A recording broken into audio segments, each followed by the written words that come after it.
This week, an 8-year-old boy shot while getting off the school bus in the Bronx. I'm fearful. I'm scared. I'm scared for my grandkids. Plus, an elderly man shoved onto the train tracks in Manhattan. And a massive spree of vandalism causes chaos for commuters. We will find you and prosecute you to the fullest extent of the law. Right now, Fox 5's Crime in the City. Here are the crimes across the 5 boroughs. We begin this week in Mott Haven, where a young boy just getting off the school bus is shot. That boy just 8 years old. Let's get right out to Fox 5's Teresa Priolo live in the Mott Haven section of the Bronx with the latest on the boy's condition. Teresa. Yes, Steve and Natasha, the positive development here from the Bronx is that we are told by the family that this little boy is going to be okay.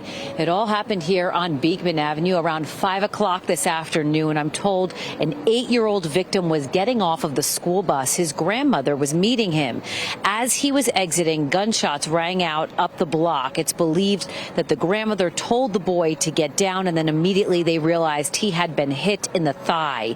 He was driven to Lincoln Medical Center by private car. He is in stable condition. Neighbors tell me this is a dangerous neighborhood and gunfire is not uncommon. Still, an 8-year-old should be safe getting off the bus. Take a listen. Back and forth, and then the baby crossfire. No one, like bullets don't have no names on Cypress or anywhere else. I'm fearful. I'm scared. I'm scared for my grandkids. My son left 2 children, and I'm raising, and I don't even want to come out here.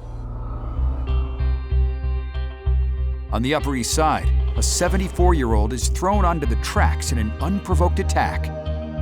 More violence on the subway system. This time, a 74-year-old man was pushed onto the tracks in an unprovoked attack at the 68th Street station on the Upper East Side. All right, Fox 5's Teresa Priolo joins us live from the scene. Teresa, walk us through exactly what happened here. Yeah, hard to believe, Steve and Tasha, but it has happened again. This time the victim wasn't seriously injured, but that was really by a stroke of luck. I'll take you through what happened. This all happened at midnight. A 74-year-old man was walking on the platform, minding his own business, when a man believed to be in his 30s and roughly 200 pounds pushed him onto the southbound 6 train and then ran away. No trains were coming, and an MTA worker was on hand to pull that victim up off the tracks. He was taken to the hospital, and he only had some scrapes on his hand. However, imagine if a train was coming, or if that man hit the 3rd rail, or if he hit his head, or if an MTA worker wasn't nearby to help. This would be a much different story. Riders here are trying to stay vigilant, but some are scared. It makes me cautious, but I'm not going to walk around scared. I've lived in the city my whole life. These things happen from time to time. If you're used to the subway, you try to stay away from the tracks because you never know when these things are going to happen, and you just take whatever precautions you can. It's terrible, yes. I get scared all the time. All the time I wash my back because it's terrible here. Any station is terrible all the time. So when you hear things like this, it makes you wonder if this really does, in fact, happen all the time, because it feels like we're hearing about it a lot. However, the numbers show that crime in the subway is down. Take a listen. Year to date in the subway system, we're having success, and we're encouraged. Crime is down 4.5% this year versus last year, which translates to about 70 less victims of crime in the subway system this year. And when comparing crime versus pre-pandemic years also, we're down versus 2019, we're down versus 2018. And back out here live, so far no arrests have been made. Natasha, we did see some NYPD officers patrolling the station. They tell us that they are always here, but it was a welcome presence for riders today. Just blocks away, the search is on for the man terrorizing people in the neighborhood. All of a sudden, he lunged at me and wordlessly spit in my face. Upper East Sider Kelly Kreth says this man suddenly assaulted her as she was walking home from the library on the morning of August 14th. Exactly 1 month later, the suspect has yet to be caught and is tied to several other violent, unprovoked attacks in the neighborhood. I was shocked, super scared. I snapped a few pictures of him, saw him spit in another woman's face, and continued very, very slowly. There's one telltale sign when it comes to potentially tracking him down. Take a closer look. In this photo released by NYPD Crime Stoppers, the suspect is seen wearing a red cap, white long-sleeved shirt, blue shorts, and yes, he's pushing a stroller. A stroller he was seen with during every encounter. Apparently, in some of the attacks, he uses the stroller stroller to attack people, to push into them while his child is in the stroller. Kreth sounded the alarm on a website called eastsidefeed.com. After posting a write-up with a photo of the suspect, many others realized they too were victimized by the same individual. She was violently pushed to the ground by the same man who was pushing a stroller. The most recent incident we know about took place on Saturday, September 9th, when a 64-year-old woman was attacked at the intersection of 77th Street and 3rd Avenue. Fox 5 reporter Arthur Chian spoke with the victim's son yesterday, who showed us these photos of his mother after the assault, bloodied and bruised. He wanted to remain anonymous.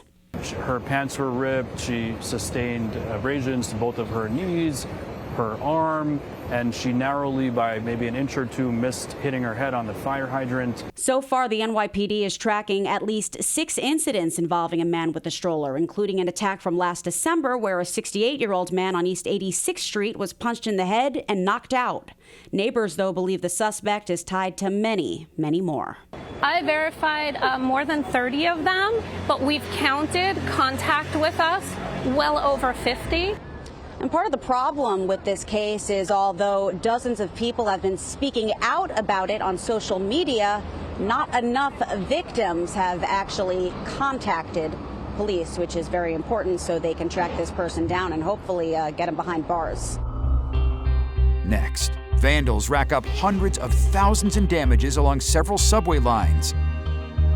Police are searching for the person or people responsible for breaking dozens and dozens of windows.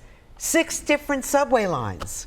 Well, take a look at this destruction. We're going to show you the vandalism caused massive delays as well for commuters. Fox 5's Robert Moses is live on the east side this morning with the details. Robert, it's beyond expensive to fix these windows. It is, Bianca and Rosanna, and as you mentioned, police say that most of the vandalism happened on cars on the N and W line, but also on the B, D, F, and Q line. So all told, 6 lines affected, tons of commuters inconvenienced, and at this point, still no one in custody.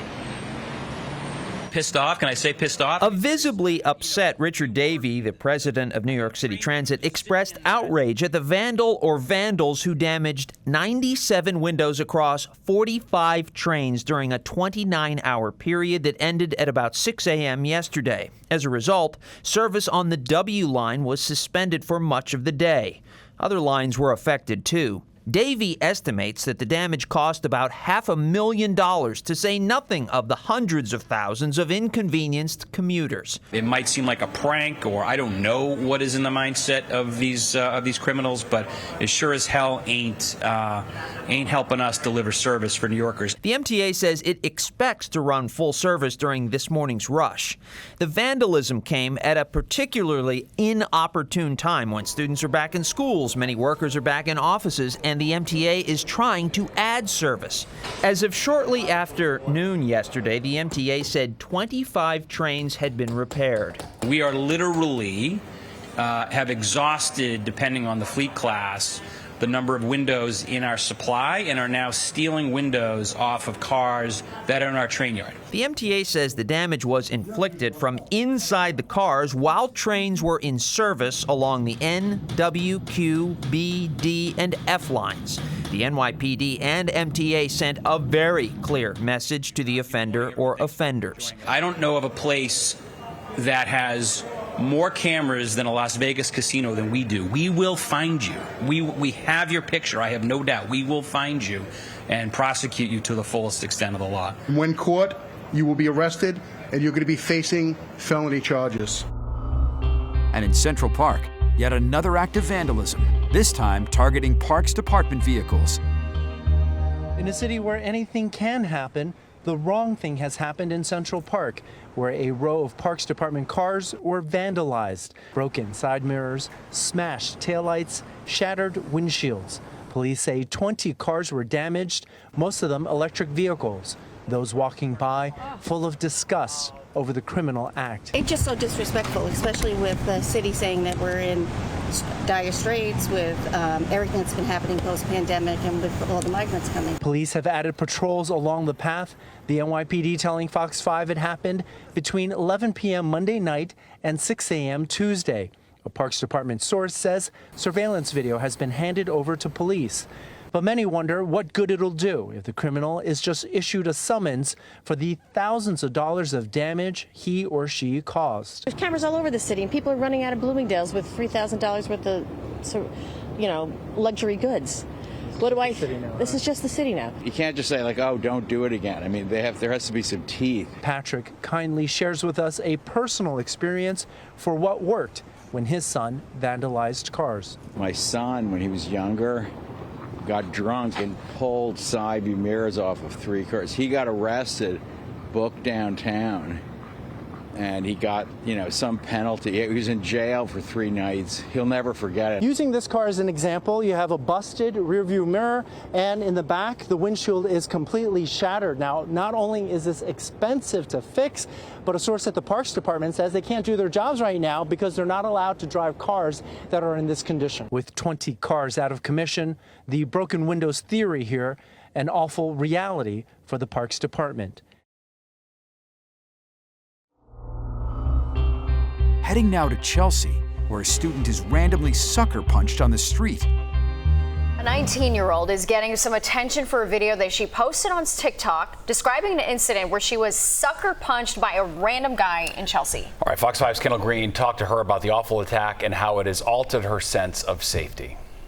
Elio Wagner, for the last year or so, walks the paths similar to a lot of New Yorkers in Lower Manhattan, on her way to pursuing her dreams. Despite being a new student, working and living in the big city, safety hasn't been as much of a concern for her. He was tall, like 6-foot-ish. Until Friday morning around 6, on her way to work. This guy is walking towards me. I didn't notice him at first. Really, I looked at him, but I didn't think he was a threat. But in a matter of seconds, her sense of safety in the city was about to be transformed forever.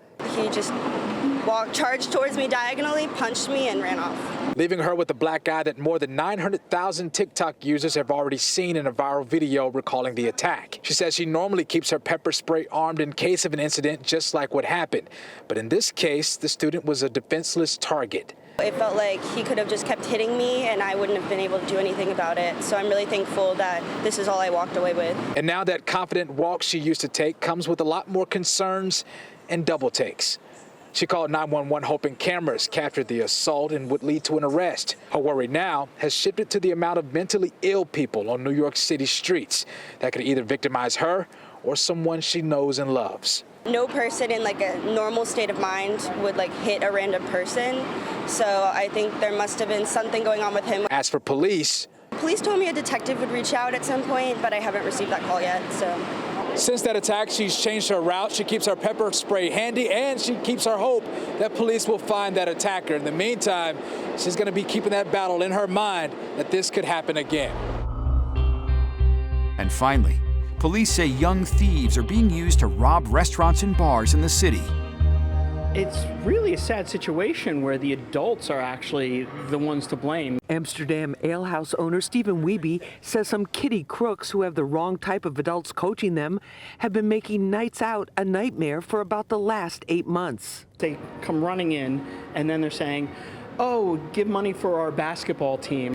And then they're using crimes of opportunity where they're just basically grabbing purses or handbags off chairs and running out. On September 4th on the east side at Lexington Public, the manager says this boy snuck downstairs and got away with about $700 in cash. He checked to make sure the coast was clear before making his getaway. Frustrated management put a photo of the kiddie suspect in the window, warning him not to try again.